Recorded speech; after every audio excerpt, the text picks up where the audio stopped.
Bonjour à tous, on se retrouve pour une nouvelle position avec ici le trait pour les noirs et on a échangé quand même pas mal de pièces, une tour et 3 pièces mineures d'échanger, ce qui fait 14 points, donc c'est le début de la finale. Malgré tout, on se retrouve dans une position avec des fous couleurs opposées, avec les dames sur l'échiquier. Donc attention, attention, c'est des positions très dangereuses pour le roi, sachant que le fou ne peut pas protéger bien sûr les cases de l'attaque du fou adverse. Au noir de jouer, ici on s'aperçoit tout de suite d'un petit problème peut-être pour les blancs, avec le roi et la dame sur la même diagonale. Hein. Si le fou pouvait venir sur cette diagonale, bien sûr en étant protégé, sans être attaqué plusieurs fois, il pourrait gagner du matériel. Pour l'instant, ce coup n'est pas possible, le coup de fou. Évidemment, il y a la tour ou la dame qui peuvent prendre le fou. Donc comment faire pour réussir, hein, parce que c'est probablement la seule façon d'essayer de gagner cette partie, hein, avec les noirs jouer sur cette enfilade roi-dame. Hein, il n'y a pas d'échec hein, dans cette position, en tout cas ils ne sont pas intéressants. Pas de menace de mat. Attaque de la dame en fou B6, ça fonctionne pas. Tour prend C2 non plus. Bah, peut-être qu'il faut attaquer la tour. Du coup, c'est aussi un coup forcé, bien sûr, l'attaque de la tour. Surtout que cette tour est importante pour protéger, évidemment, cette case en B6. Pour éviter que le fou ne puisse y aller. Donc, qu'est-ce qu'on pourrait faire pour évidemment attaquer la tour? Et ben, on peut penser facilement au coup de fou en C7 plutôt, hein, pour proposer donc une attaque sur la tour qui est obligée de bouger, bien entendu. Sinon, elle est prise.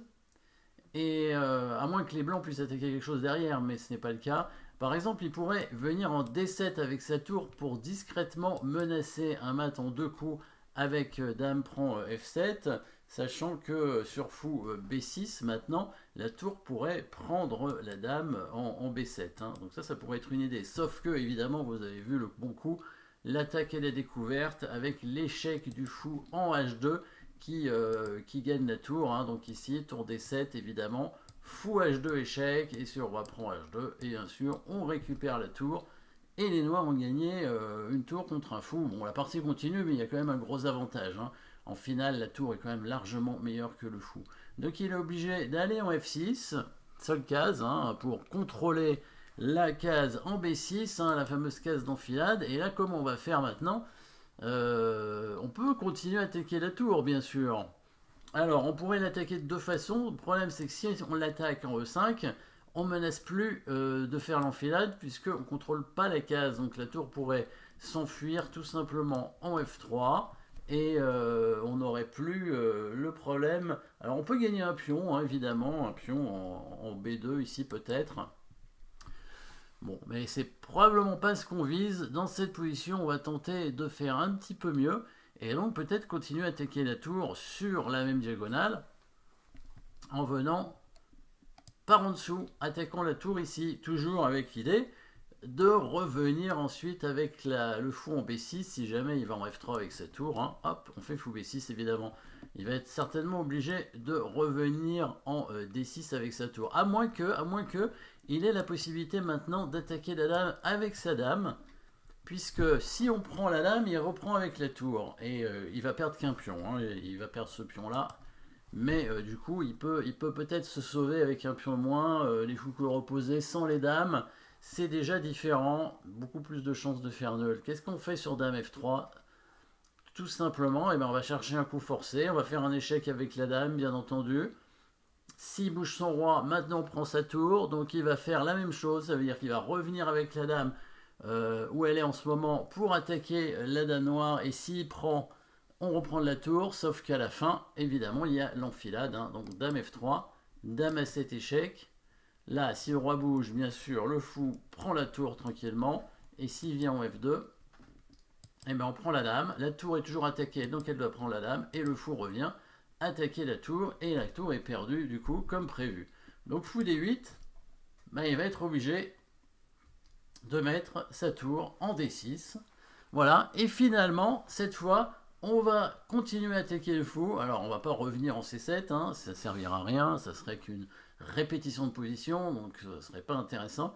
Par contre, maintenant, on peut venir en E7 pour attaquer la tour, sachant que la case en C5 est contrôlée par la tour noire maintenant. Voilà. Et là, les blancs ne peuvent pas faire grand-chose, puisque avec leur tour, ils ne peuvent pas venir contrôler la case, étant donné qu'il y a la dame.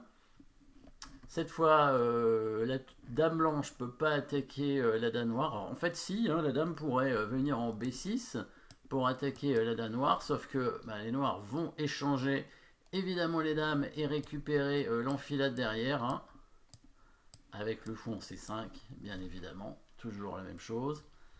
Et dans la partie, qu'est-ce qu'il a fait? Il a mis sa tour en B6, c'est plus malin parce que finalement maintenant il attaque la dame avec la tour.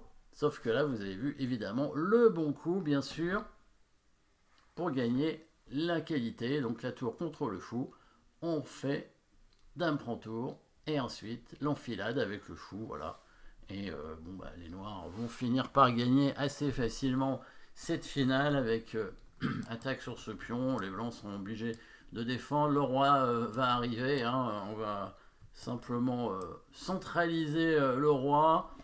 La tour va s'activer. Bon, c'est pas encore fini, hein, évidemment. Les blancs ont un fouille un pion quand même hein, contre la tour. La partie continue, mais bon, je suppose que les noirs ont fini par gagner.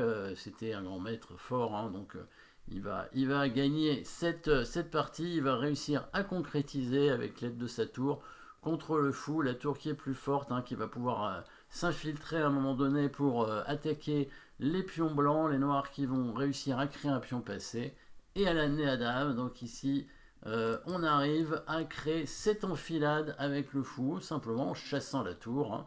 Mais il faut le faire, hein, c'est important, parce que sinon, les blancs vont simplement peut-être bouger leur roi, et puis il n'y aura plus d'enfilade, et il n'y aura plus grand-chose à faire. Voilà, merci d'avoir suivi cette position. N'oubliez pas de vous abonner, et à très bientôt.